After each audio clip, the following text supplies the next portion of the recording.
Assalamualaikum and hello everyone. So today, me and my group mates, which is Asyraf, Akmal, Afif, Mardhiah and Aina Namirah, will present to you about the impact of Covid-19 on the refugees and the immigrants.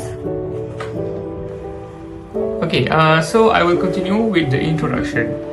As we all know, Covid-19 has started in the early 2020.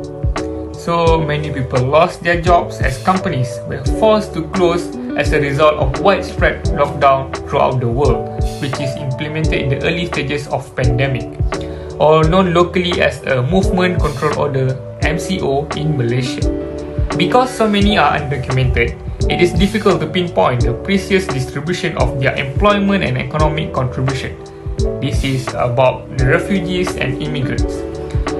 So globally, the COVID-19 epidemic is disproportionately affecting mainly the migrants and refugees. The IDEA survey also reveals that the majority of refugees who have been officially registered in Malaysia work in the 40 industries of agriculture, construction and cleaning. A lot of them heavily depending on the donation from well-wishers and non-governmental organizations, NGOs, to survive their life. So during the early stages of pandemic, the COVID-19 issues disproportionately affected immigrants. However, the longer term implications are less clear. In most nations, the employment rates of those who were born abroad are now higher and closer to their pre-crisis level. So what we can say that in the early stages of COVID-19, the refugees and immigrants have a tougher life if we compare to the rest, because they have no help, and they also, their environments also are a bit unhygienic because of their workplace and so on. So they have a tougher life at the early stages, because especially for the refugees, because they have nowhere to go, they have no good, the supply of food, the healthcare are not enough for them. So they had a tougher situation in the early stages. So that's all for me. Hello everyone, my name is Aina Namirah Binti Malik, and I would like to continue with the first issue, which is the impact of COVID-19 to the immigrants and refugees on the labour market. Labour market disruptions due to the COVID-19 pandemic and restrictions have hit immigrant workers and refugees not only in Malaysia but also in the US, Canada, Australia and most Europe countries. Immigrants and refugees in many of these countries are more vulnerable to the epidemic because they are more likely to work in jobs that are not as easy to do remotely. Let's start with immigrants first. Firstly, race and job loss. Given the origins of COVID-19 in China, there are concerns that the outbreak could lead to anti-Asian sentiment that may affect the labour market outcomes of Asian workers in immigrant-receiving countries. For example, in the US, where about a quarter of US immigrants identify as Asian, while only about 2% of the native-born anti-Asian sentiment may help explain the large birth of immigrant gap in employment outcomes at the outset from the pledge. Secondly, work scheme and employee characteristic. Work arrangement vary significantly across countries, and these variations may be informative in understanding how COVID-19 affects immigrants in different countries.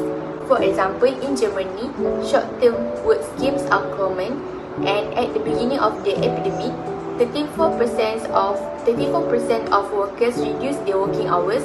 Without this scheme, it is possible that some of these workers will experience job loss. Such of this work scheme may limit job loss, which may be very helpful to immigrants as they usually face a higher chance of job loss. Next part is the impact to the refugees. The pandemic has worsened the financial challenges refugees face every day. The total or partial restrictions have occurred, preventing refugees from earning their daily income, especially since many refugees do not have stable jobs. The decline in refugee income is also a barrier to self-sufficiency treatment if they infected with COVID-19. While refugees are entitled to work under international law, half of refugees are not allowed to work in their countries of refugee, and COVID-19 has made it worse situation. Nevertheless, COVID-19 has shown that efforts to expand economic inclusion for refugees are more relevant than ever. For example, it facilitates greater economic inclusion that allows refugees to enter the labour market and provide for their own socio-economic needs.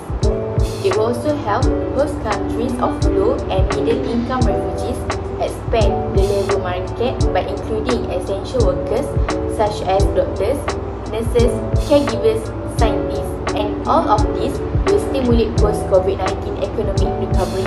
The spread of the pandemic has shown that leaving refugees and other marginalized groups behind only makes matters worse. That's all from me. Next, I'll pass to the next presenter for the second impact. Assalamualaikum and hi, my name is Mohamad Asyraf bin Roslan, and now I will continue with the impact on immigrants and refugees' health. Firstly, immigrants are more likely to get infected with COVID-19 viruses. There are many reasons behind it. For example, poor housing condition that leads to overcrowding, greater reliance on public transportation, living in areas with higher population density, fewer opportunities for teleworking, and a higher incidence of frontline jobs are among these. In addition, language barriers may result in a more limited understanding of health communications about prevention measures. There are studies that show that COVID-19 cases among immigrants are way higher than locals. Next, immigrants are more likely to be admitted in hospitals. This is because of their higher exposure and lower rates of testing. Higher prevalence of comorbidities among immigrants, which is the commonness of the presence of two or more diseases in a single patient, also leads to them being admitted in hospitals. Barriers to health access also aggravate the situation. There were studies that shows that foreign-born patients were admitted to hospitals at a higher rate than natives.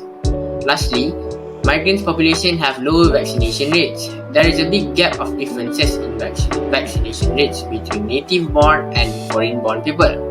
Some possible explanation for the differences are because of their often lower socioeconomic status.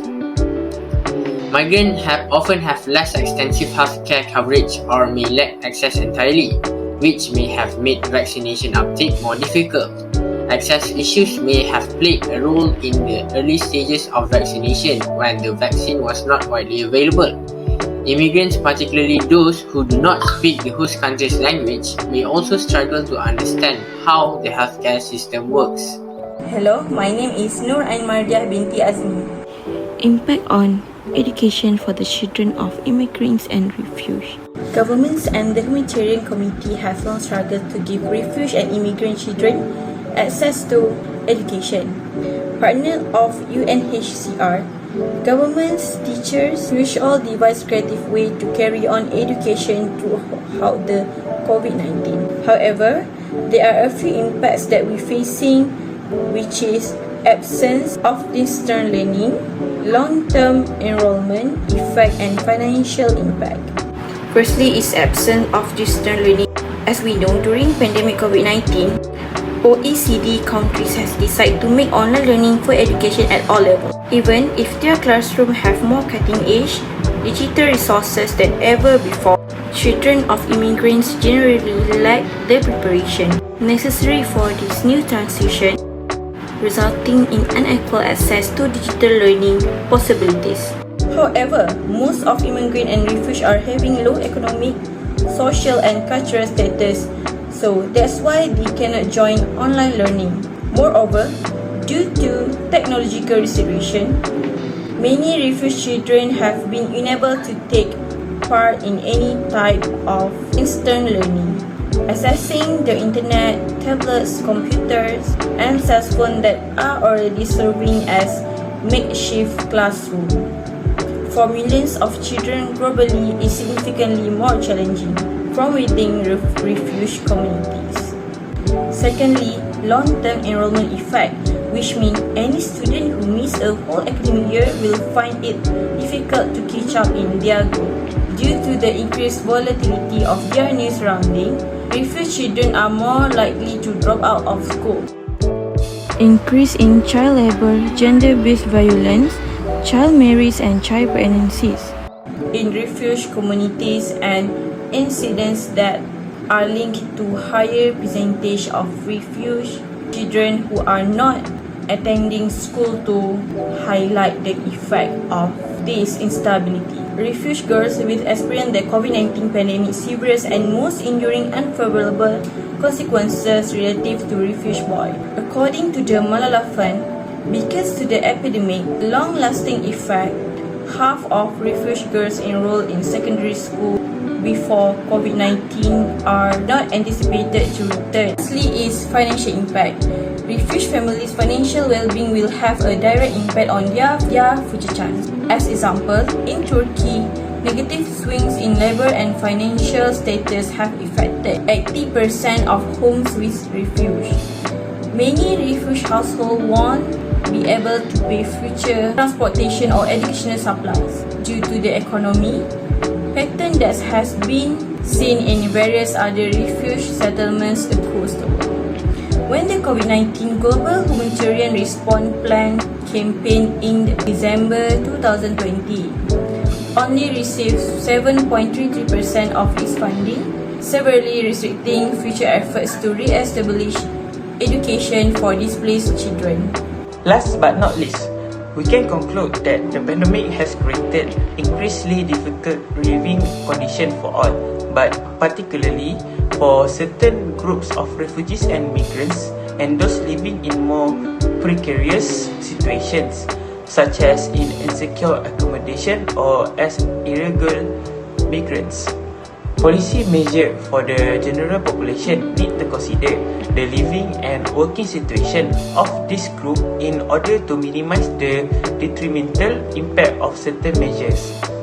The pandemic also has a considerable impact on the mental health of refugees and migrants. Refugees and migrants living on the streets or in insecure accommodation face particular mental health difficult and require additional support compared with those who are living in less disadvantaged condition in order to deal with the high increase in mental health problems. Adequate and accessible psychological support is required, but also measures to tackle other factors in that impact their mental health, such as efforts to improve their housing or working conditions and their social contactness. The accumulated difficulties faced by migrants and refugees in this period of crisis and their limited search for assistance highlight the need to implement trust-building strategies to bridge the access gap to governmental and non-governmental sources of support. This finding emphasizes the importance of policy measures addressing both human rights and public health consideration. Policies that may prevent or mitigate the burden of poor health and life difficulty among migrants during COVID-19, like pandemic in Western countries, may include enforcing the legal framework about the working condition in order to protect employees of informal sector from unfair dismissal and sudden loss of income without compensation. By contributing to the overall public health response of mitigating the spread of the COVID-19 virus, this measure can also avoid vulnerable groups like undocumented or recently regularized migrants to be blamed and discriminated against. I think that's all from me. Thank you for watching.